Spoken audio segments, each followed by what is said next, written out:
आज हेरिटेरी खादिम हजरत ख्वाजा मोइनुद्दीन चिश्ती रहमतुल्लाह अलैह की दरगाह की जो नुमाया जमात है अंजुमन सैयदादगान खुद्दाम ख्वाजा, जो रियल स्टेक होल्डर्स है दरगाह के, फर्जी लोग नहीं है जो जाके हुकूमत की चापलूसी करते हैं और जितने एंटी मुस्लिम एक्ट और एंटी मुस्लिम ऑर्डिनेंस आ रहा है उनको सपोर्ट करते हैं और अपने यहाँ का स्पिरिचुअल हेड बताते हैं, जबकि ख्वाजा मोइनुद्दीन चिश्ती स्पिरिचुअल हेड है, वो दीवान है, हम खादिम है। और according to Dargah Khwaja Sahab act Nasruddin का कोई स्टेक नहीं है दरगाह में। पिछले 10 साल से anti Muslim act, anti Muslim ordinances आ रहा है जिससे कि मुसलमानों को नुकसान पहुंच रहा है। कभी लव जिहाद, कभी यूपीएससी जिहाद, कभी लैंड जिहाद, एक इकोसिस्टम को डेवलप कर रखा है, मुसलमानों से एक दुश्मनी का माहौल कर रखा है, सिस्टम को पोलराइज कर रखा है, ध्यान भटकाने के लिए मेन मुद्दों से, बेरोजगारी के और महंगाई के मुद्दों से भटकाने के लिए काम किया जा रहा है। ये जो नया बिल आया है वक्फ अमेंडेड एक्ट 2024, हम इसकी घोर निंदा करते हैं। और इसमें जो एक शिक डाली है, एक क्लॉज डाला है, एक अमेंडमेंट 44 में से एक डाला है कि इसमें नॉन मुस्लिम्स को लिया जाए और डिस्ट्रिक्ट कलेक्टर को लिया जाए। तो ये नॉन मुस्लिम्स का क्या है भाई? ये हमारा शरिया का पर्सनल मामला है। क्या हिंदू एंडोमेंट एक्ट में किसी नॉन हिंदू को ले सकते हैं? क्या सिखों के गुरुद्वारे में किसी नॉन सिख को ले सकते हैं? क्या क्रिश्चियन मिशनरी स्कूल्स में किसी नॉन क्रिश्चियन को ले सकते हैं? फिर हमारे मामले में मदाखलत क्यों? कभी हमारे प्रॉफेट मोहम्मद सल्लल्लाहु अलैहि वसल्लम की शान में गुस्ताखी होती है, कभी ख्वाजा मोइनुद्दीन चिश्ती रहमतुल्लाह अलैह की शान में गुस्ताखी होती है, कभी मॉब लिंचिंग होती है। हम तो किसी के धर्म गुरुओं के बारे में बुरा नहीं कहते हैं, हमारे लिए सब क्यों हो रहा है? स्टूडेंट्स लड़ते हैं स्कूल के तो उसको हिंदू मुस्लिम का रंग दे दिया जाता है। जिसके साथ भी जुल्म हो रहा है, अगर कोई सच्चा मुसलमान है तो जालिम की मुखालिफत करना चाहिए, जुल्म के खिलाफ खड़ा होना चाहिए, और अगर हम पे जुल्म हो रहा है तो बाप आगे दौल बोलना चाहिए। हुसैनियत का मतलब यह है कि बातिल के खिलाफ आवाज को बुलंद करना, ये हमारा मामला है।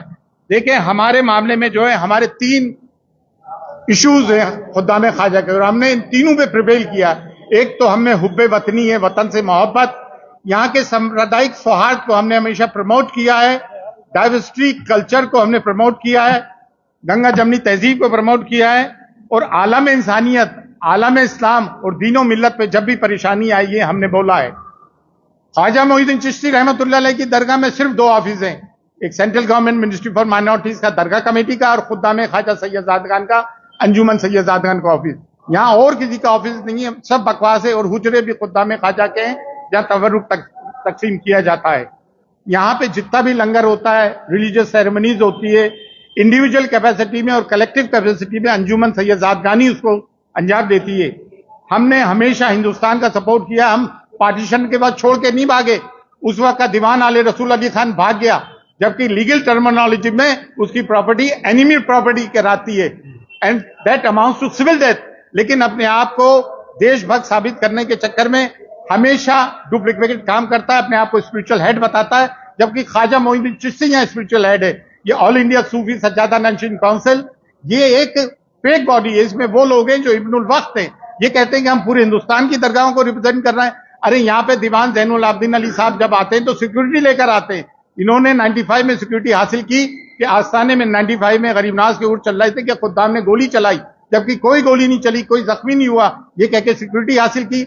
अपनी सिक्योरिटी को इंटैक्ट रखने के लिए जो भी दिल्ली में गवर्नमेंट बैठती है उसकी मदासराई करते हैं, उसकी चापलूसी करते हैं, और मीडिया को ये कह के प्रमोट करती है स्पिरिचुअल हेड है, ये 800 दरगाहों को रिप्रेजेंट कर रहा है। ये यहाँ की दरगाह को रिप्रेजेंट नहीं करते। मेन स्टेक होल्डर्स हमने देखे, लिम्पिक काउ डिजीज में हमने डोनेशन दिया, कारगिल वॉर में दिया, चाइना वॉर में दिया, गुजरात अर्थक्वेक में दिया, प्राइम मिनिस्टर रिलीफ फंड में दिया, चीफ मिनिस्टर रिलीफ फंड में दिया, Turkey earthquake, Syria earthquake, tsunami relief fund.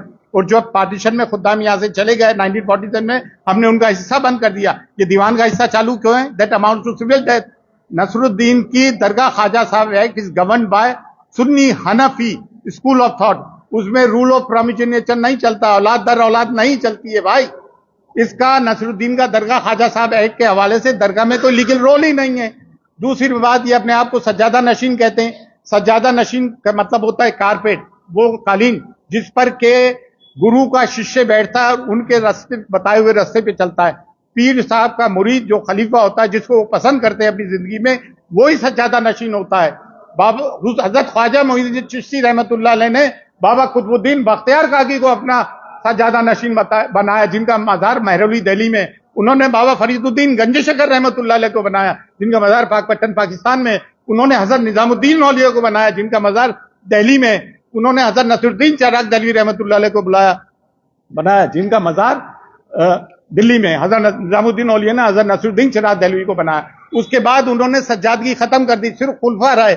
उनका ये जिक्र खैरुल मजालिस में। और खलीक अहमद निजामी जो अलीगढ़ मुस्लिम यूनिवर्सिटी के वाइस चांसलर थे, उन्होंने भी किताब लिखी तारीख मशाइख के Chisht, the history of Chishti Sufis. उसमें भी जिक्र किया है कि हज़रत नसरुद्दीन चिराग दहलवी रहमतुल्लाह अलैह ने सज्जादगी खत्म कर दी और ख्वाजा मोइनुद्दीन चिश्ती की कोई भी औलाद सज्जादा नहीं रही है। और ये औलाद की बात करते हैं तो इनके पीरवश शेख हुसैन थे। अकबर आजम जब आया, उन्होंने औलाद का दावा किया तो एक इंक्वायरी कमीशन बैठा। ये तमाम डॉक्यूमेंट्स मैं आपको दे रहा हूं और दे दिए हैं। तो उसमें एक इंक्वायरी बनाई, इंक्वायरी कमेटी की ये रिपोर्ट आई कि बाद 10 पैरवी बिस्यार जाहिर शुद्ध कि दावा फरजंदगी असल नदाश, फारसी में ये, after an in depth inquiry the clemency of descendancy is fertile, ये औलाद का दावा गलत है। फिर एक सैयद बुखारी को मुतवल्ली बनाया, तौलियत दी, और बखर में इसको सजा हुई है, बेटी की औलाद का दावा करने लगा। इसके ऊपर फिर इसको बखर जेल में भिजाया। शेख हुसैन को जब ये बरी होकर आया, बरी क्या मतलब इसकी टर्म खत्म हुआ इम्प्रिजनमेंट का, तो इसको लंगर खाने का दरोगा बनाया। अकबरनामा वॉल्यूम 2 और 3 ये कहते हैं कि उनने शेख हुसैन ने दीन इलाही की मुखालिफत की थी, झूठ बोलते हैं। और ये कहते हैं अबुल फजल और फैजी इनके दुश्मन थे, इसलिए किया। उस वक्त तो कोर्ट में अबुल फजल और फैजी दाखिल भी नहीं हुए थे। तो ये ना तो औलाद है ना ये सज्जादे। हमने तमाम डॉक्यूमेंट्री एविडेंसेस अकबरनामे के आपको दे दिए, ओरिजिनल, जो हमने अलीगढ़ मुस्लिम यूनिवर्सिटी की मौलाना आजाद लाइब्रेरी से हासिल किए, उस पर बाकायदा सील लगी हुई है।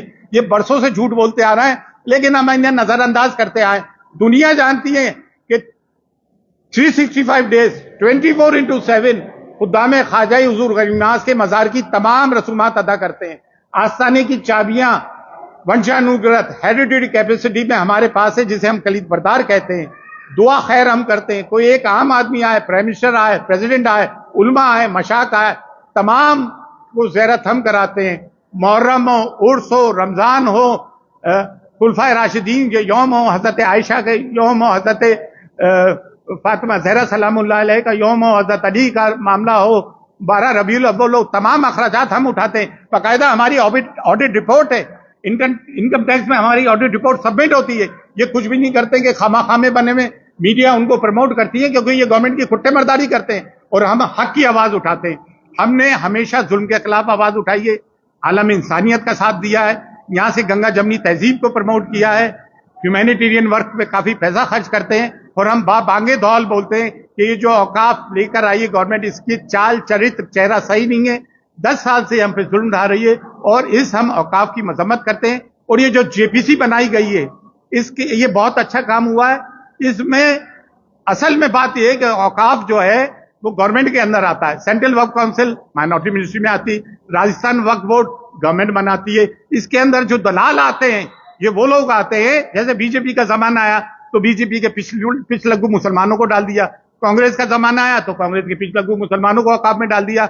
और ये करप्शन करते हैं, इन्होंने खुर्द बुर्द किए।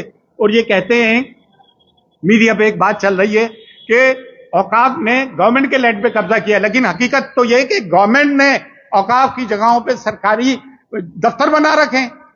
झूठ बोला जा रहा है जमाने को। और दुनिया का सब में बड़ा औकाफ हिंदुस्तान का, सेकंड नंबर पे टर्की का आता है। तो ये जुल्म दर जुल्म होता रहेगा।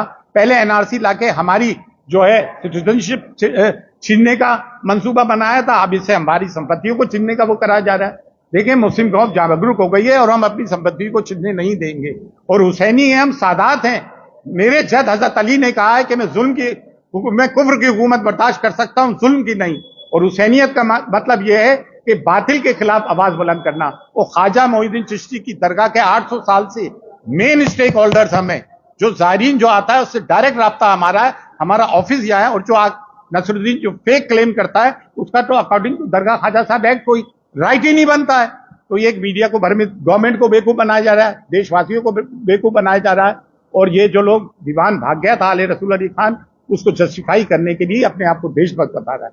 जो लोग कल तक अंग्रेजों की गुलामी करते थे, आज देशभक्ति का तमगा लेके घूम रहा है।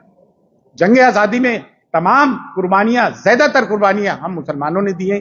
हम इस वक्फ एक्ट की निंदा करते हैं, और ये वक्फ वो है जो अल्लाह की राह में प्रॉपर्टी को दे दी जाती है, और जो जैसे मैंने किसी को वक्फ को प्रॉपर्टी दान की, तो अब मैं उसका क्लेमेंट नहीं रहा, वो मेरी भी प्रॉपर्टी नहीं रहती है।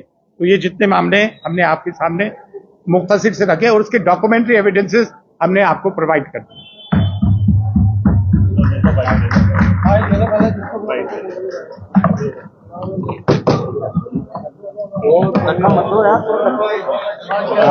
बहुत बढ़िया।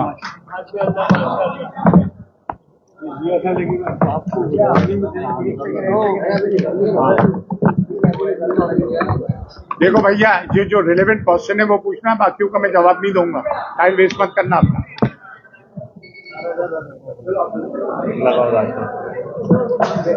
और मुख्तसर सा पूछना, कोई वैसे भी आगे चल के करता है। आप पूछिए सर।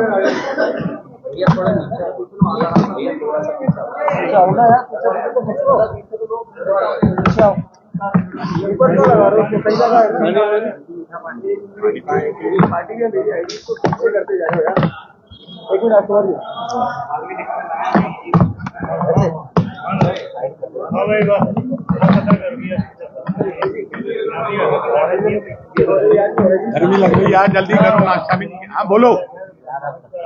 एक मिनट अब कौन है? आज जो प्रेस कॉन्फ्रेंस आपको द्वारा की जा रही है उसका उद्देश्य क्या है? एक सेकंड करते हैं यार, आवाज भाई आपस में आवाज में बैठ तो यार, मैं बोलूँ ना। आप प्लीज आप लोग थोड़ा शांत हो जाओ, सवाल लगाने के लिए अभी रुक जाओ, अभी रुक जाओ। आपस में मत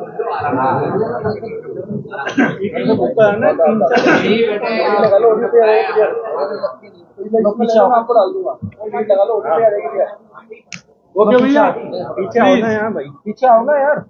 बस किस तरह लग रहा है ये वाली ले लेना यार, डाल दो ना।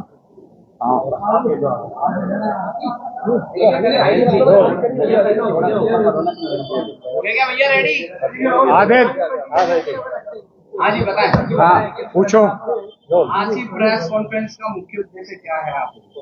देखिए, मुख्य उद्देश्य ये है कि जो वक्फ अमेंडमेंट एक्ट 2024 गवर्नमेंट बदनीयती से लेकर आ रही है, हम उसकी निंदा करते हैं। ये तो अपोजिशन पार्टी और इनके जो कोलिशन पार्टनर्स की मुखालिफत की वजह से जेपीसी में गया है, और हम चाहते हैं जेपीसी में हमारी भी नुमाइंदगी हो, क्योंकि ख्वाजा मोइनुद्दीन चिश्ती की दरगाह के मेन स्टेक होल्डर हम हैं।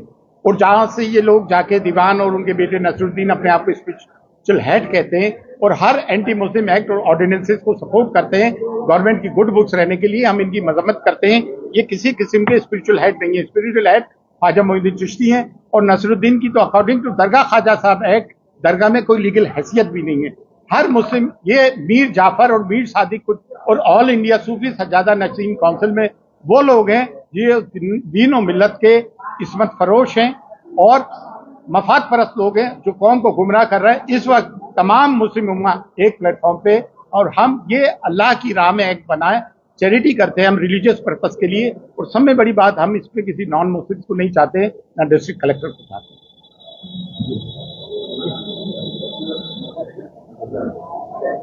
वक्फ संशोधन बिल 2024 पर जो आपके विचार क्या है, किस तरीके से देखते हैं जो ये बिल आया है, इसमें आपको लोगों को नुकसान क्या है? देखिए, नुकसान तो ये है कि चाल चरित्र चेहरा गवर्नमेंट का सामने है। पिछले 10 साल से एंटी मुस्लिम एक्ट और एंटी मुस्लिम ऑर्डिनेंसेस लाए जा रहे हैं। एनआरसी से हमारी सिटीजनशिप छीनना चाहते थे, इससे हमारी मिल्कियत, लेकिन ये अच्छा हुआ जेपीसी में चली गई। लेकिन इसके अंदर हमारे लोगों का भी कसूर रहा है जो औकाफ में रहे।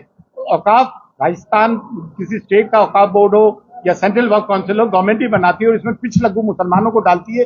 उन्होंने प्रॉपर्टी को खुद बुर्द किया।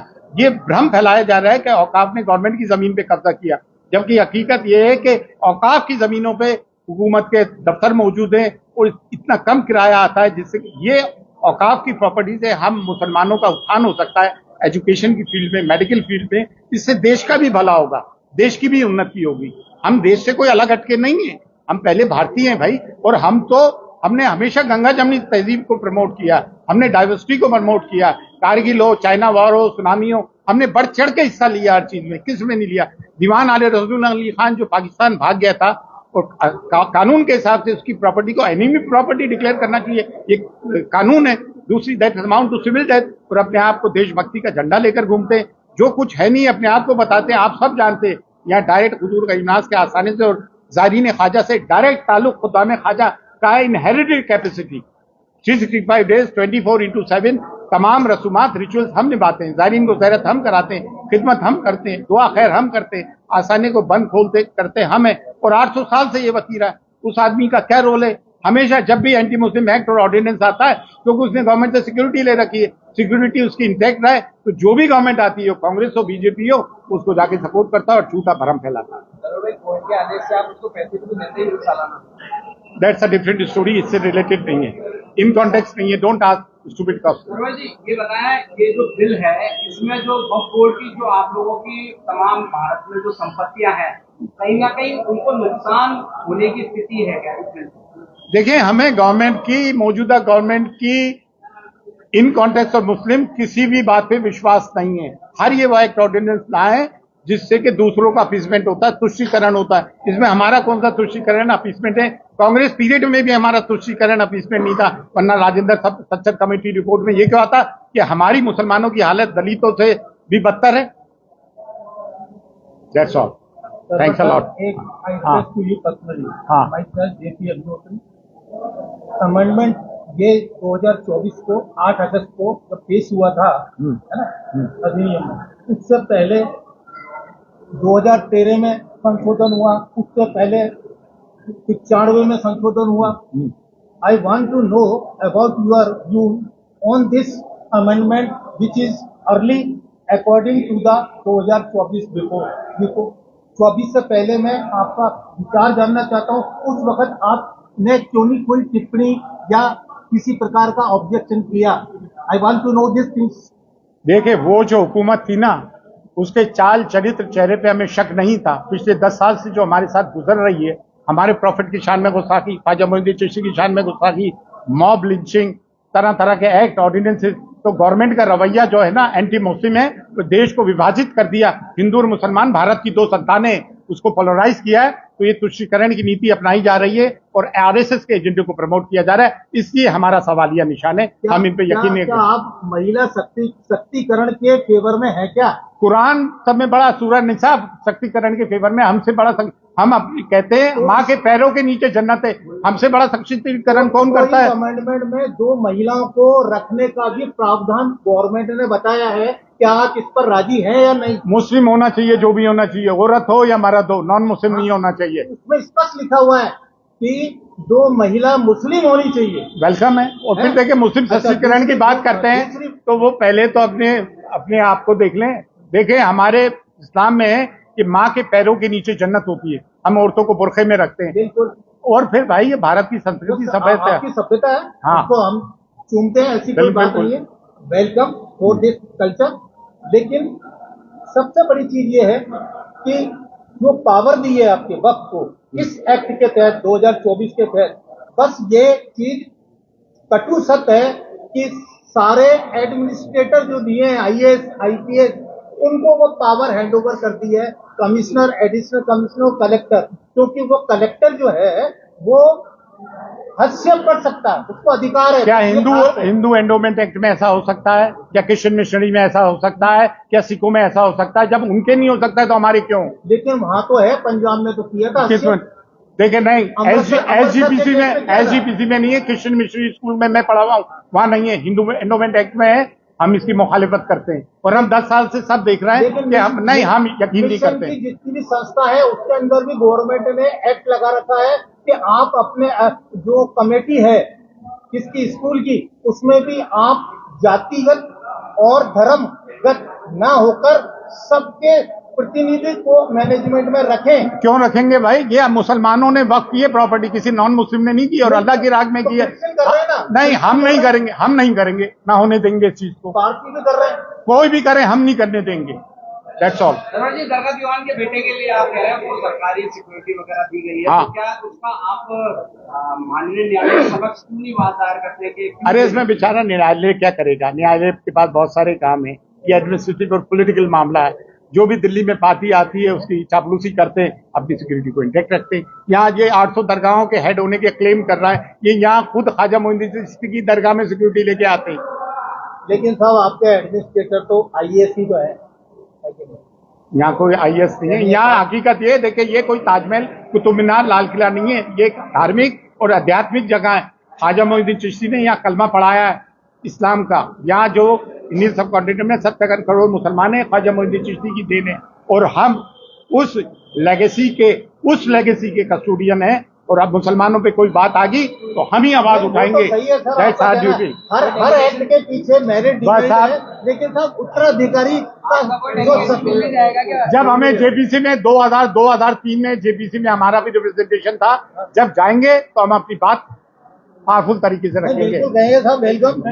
हाँ, एनआरसी में क्या नुकसान हुआ था जिसका आपने NRC तो ये इम्प्लीमेंट नहीं कर सके, CA लाके। हाँ, आपने इसमें रिपोर्ट में कहा है इस तरह से एनआरसी के माध्यम से हमको बाहर निकालने का प्रयास किया गया, उसके माध्यम से हमारी जमीनें हड़पने का प्रयास किया। इस तरह से एनआरसी में तो इसमें क्या होगा, आपको क्या लगता है? नहीं जी, गवर्नमेंट लाना तो चाह रही थी CA लाकर। NRC का मतलब यह था कि सिर्फ मुसलमानों को हटा के तमाम नॉन मुस्लिम को ले लिया।